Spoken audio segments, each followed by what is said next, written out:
Hey, what is going on, people? My name is J93 and welcome back to another Nerf Battle Camo Buster review. And before I actually get the review, I should probably say that I should start creating a playlist, separate playlist for the Battle Camo series, because Nerf is slowly coming out with more Battle Camo blasters. And so you can see by the description, this is the Battle Camo version of the Stryfe. Stryfe had been released maybe a few years ago, but the Battle Camo series is basically just a re-release of the old blasters, but with a really cool camo paint. And yeah, before I actually get to firing, I just showing you this is with all the attachment that actually comes with the blaster. You got the stock, you got the muzzle, but obviously muzzle comes with, like, if you do have the modulus, get the strike, the stealth ops kit with the red dot sight. It comes with this. There really isn't anything different from the actual stealth ops kit, but yeah, well, the upgrade kit where you can upgrade your blasters, or it's basically the same thing as modulus. Now the Stryfe has been released, well, was released with modulus. I've seen reviewers say it's the exact same thing as any of them. The previous Stryfe, it's just a new line. But yeah, taking it off, and also you do have the folding grip, which is just like the average folding grip. Now the modulus just did not come with anything; it just came with the actual core blaster, which is what I'll show you in a little bit. But the folding grip, it basically it just folds up. But if you want it only two position folds up or fully extended.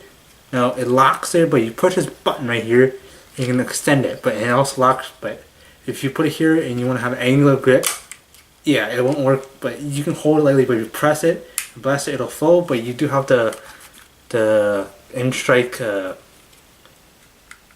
grip attachment ports, or in-strike for the tactical reel, so you can attach it to any blaster with a tactical reel, which I'll show on the blaster itself.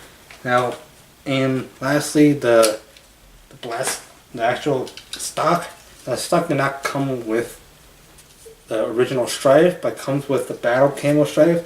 Now this apparently it's the same as if you have the Battle Scout.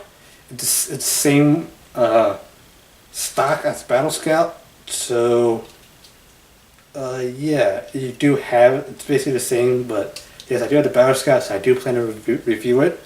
But yeah, now since I took off the attachments, here you have the core blaster.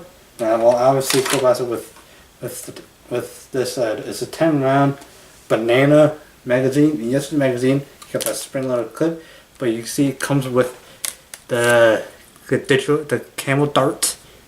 Another time I think camo, but camo darts. But yeah, again, all the Nerf blasters that are Nerf brand blasters that I review, they're all compatible with other Nerf magazines, minus the Recon Mark II, which I did see in retail, and which is not compatible with anything above a 6-round magazine, which obviously isn't anything smaller. I don't know why I'm saying that.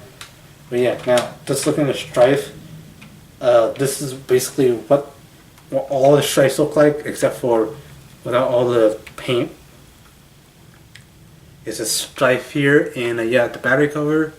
Yes, this does require 4 AA batteries in order for it to fire, and it won't fire without the batteries. But yeah, AA batteries are pretty cheap. Like I've seen some in the actual stores that you can get like almost you can get 100 for like $6.99 or something. So yeah, they're pretty cheap and fairly inexpensive. But with the batteries, kind of jacks up the price of the Stryfe to almost double just a similar size mechanical blaster, because obviously you got the electronic components, and also you got the flywheels inside this one. And yes, I've stuck my fingers in there. My fingernails kind of feel it. Hopefully I'm actually not breaking anything. But yeah, the Action Store, you can just open the top for if you want to clear any jams. Now I have fired this quite a few times, well, a few hundred times. I did get some jams where because the trigger pull isn't the flywheel. The flywheel is actually the bottom. It's actually the rev trigger down here. So when you pull the trigger, it pushes the dart into it. So if you don't pull the trigger all the way, the dart won't fully reach the flywheels, and it'll stop the flywheels from actually gripping the dart and then pushing it through the barrel. So you have to hold the down trigger, hold down the rev trigger, which should be on the middle finger, and then completely pull the trigger all the way firmly each time. You don't want to pull it halfway because it's not going to push the dart all the way through. Now that compared to the Infamous, which is a repeating loop trigger, which if you hold down, there's a repeater inside that rapidly pushes the dart. So if you need to hold it, it just pushes it completely. Even though you push it halfway, it still pushes out. It's an electrical component that pushes the dart. Whereas this one, I noticed there's a mechanical push. So I can still pull the trigger, and then if you take apart the blaster, you can see that there's a pusher inside that pushes kind of a pin inside that pushes the dart towards the flywheel. Whereas for the Infamous, it's an automatic loop, which I have not taken apart. I have not taken apart the Infamous, but yeah, Infamous, there's a loop in there that kind of constantly pushes because it's obviously a fully automatic blaster. Which is this one's semi-automatic, so it's one dart pull per pull of the trigger. So you hold on to the trigger, just 1, 2. You can't just hold down because it's not gonna cycle. It's not gonna bounce the trigger on the pin back to pull the trigger. Now, I'm putting this in. You don't need attachments, but so what you do with this, as I mentioned in the Infamous review, you have to hold down while also to remove the magazine. There is a magazine release right here where you can either grab it with your offhand and then pull it out. But if you have big hands like me, you can hit it with your trigger, the middle finger of your right hand, but also it's in the center. So if you're left hand, you can also bump it and then pull it out. But also, I know this is not like the Retaliator, where if you push the magazine release, the magazine just drops, because there's a significant grip. But if you shake it, it'll drop out. So yeah, you can also grab it like that, or you can push it. You could just push it. I've got to get close up, but yeah, you can push it push it and kind of pull it out, or you can do that. But if you shake it, yeah, it'll fall out. But yeah. Now, honestly, it's kind of like a secondary weapon or something, or not primary. But yeah, the stock is kind of a bit short. Just for me, because typically it'll be out here, but since I'm holding it here, probably good for the scope. Also, you have a tactical rail down at the bottom for obviously this.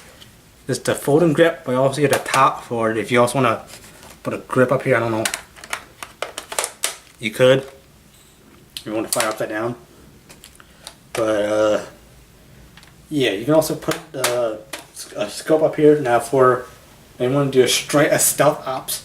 The stealth ops upgrade kit from the Modulus line.